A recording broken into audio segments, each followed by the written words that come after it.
3, 2, 1. There we go. Oh, wow. The official poster for Bad Genius. The series is finally here. Of course, directed by Derek Abrido. Palakpakan naman natin, ladies and gentlemen. Wow, ang angas, ang solid. Now, I'm sure maraming tumatakbo sa isip ng cast natin. And di ba, first time nyo din makita yan for sure. Pero, why not have a photo opportunity first? Ayan, picture-picture tayo with our official poster here. Because I think if you're super rich, yung kailangan parang I feel like wala kang pagdadaanan eh. At least yung super genius, you're gonna work hard for it, you know, like either business or whatever it is. And I don't know, it's just super cool to be genius, di ba? Yeah. Ako siguro super genius. Ako siguro super genius din. Kasi baka makaisip ako ng genius ways para maging super rich. Kaya baka maging super attractive ako kasi super genius ako. So yeah, baka super genius. Ako naman po super genius because I think that is a great asset to have. And I think that can bring you to many places in life. Super genius. Same with what Rhea said, like, you know, we could use that to become super rich as well. And when it comes to attractiveness, I don't think that's the most important thing in life because that's something that can just go away in a second. Ako, kakaiba. When people say, ang Pilipino maabilidad, does it come to you as something negative or something positive? Yung dalawang yun, please. Leading up to this project, once I received the news that, okay, I'm going to be doing Bad Genius, we did a lot of workshop, especially with Direct, and a lot of meetings going back and forth. And I think I was able to channel my character because of everyone right beside me and also to the production. This was all just one big team effort. And the reason why I can say confidently that I was able to do it was really because of them. Because it's far from who you really are now. Yes. It's very, very far kasi yung personality ko po is very bubbly, very happy-go-lucky, just gano'n.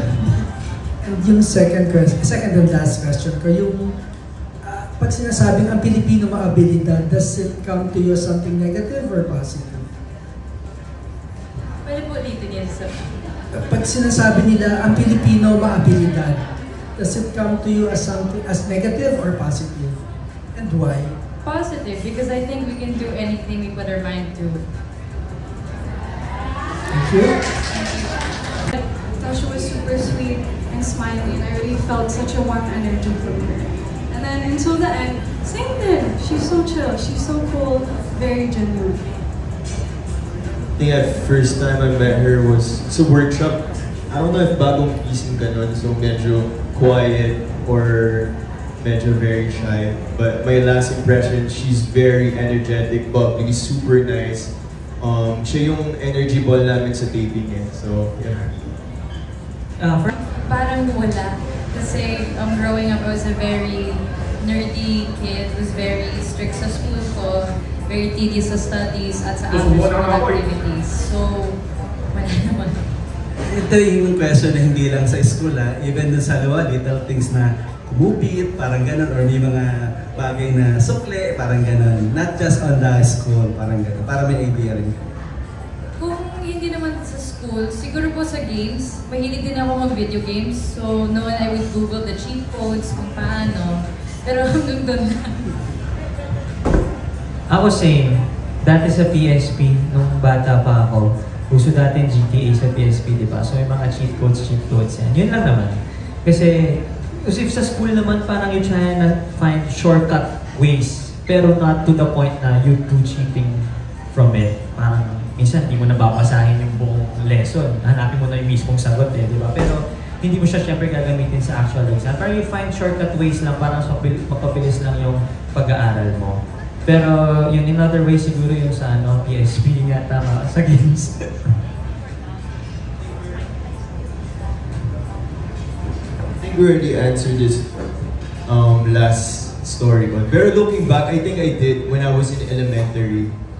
Pero when I moved to the US, in middle school and high school, ako na yung nagpapakopya.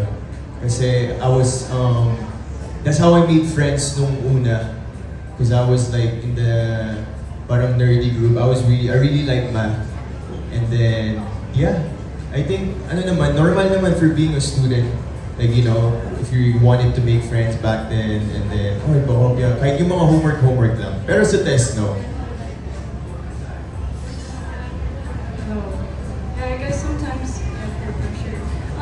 Yeah, like same with video games.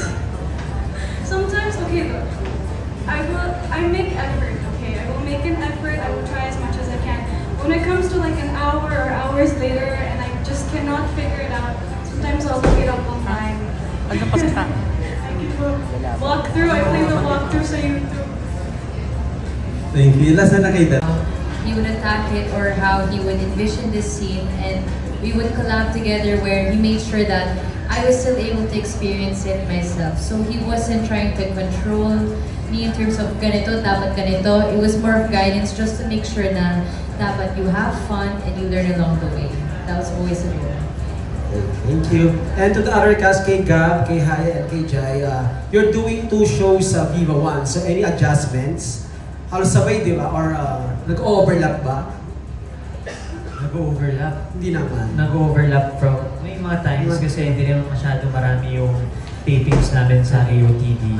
Pero, I mean, medyo mahirap yung adjust. Hindi man sobrang hirap, pero nandun talaga yung parang pagpunta mo sa set sa kapila, parang, ay, teka, hindi pala seryoso, hindi pala sobrang ganito ka-intense si Sean. So, may konting little bit of adjustment, pero, you know, it's the challenge eh. Yun yung challenge, yun yung masaya dun eh.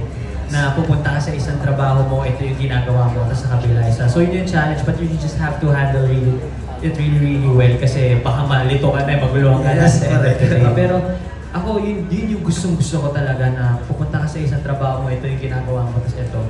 Kasi na-challenge ka lalo mentally. Gab and Haya.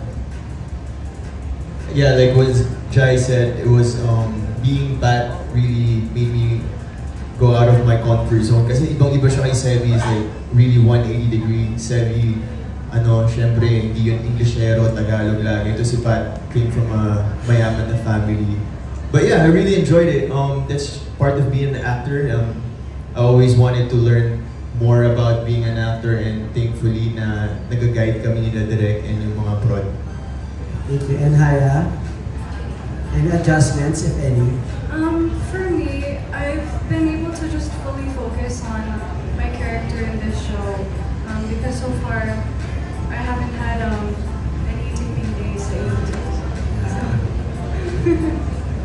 Thinking lang po kami sa Viva One. And of course, pressure is always gonna be there. It's a big show, and Viva trusted us with this show, so it's all about like overcoming the pressure, be comfortable with each other, and sana po at mabigay namin yung mapasaya po namin kayo. Pero at the end of the day, we're happy because we gave her 100% best sa show na to.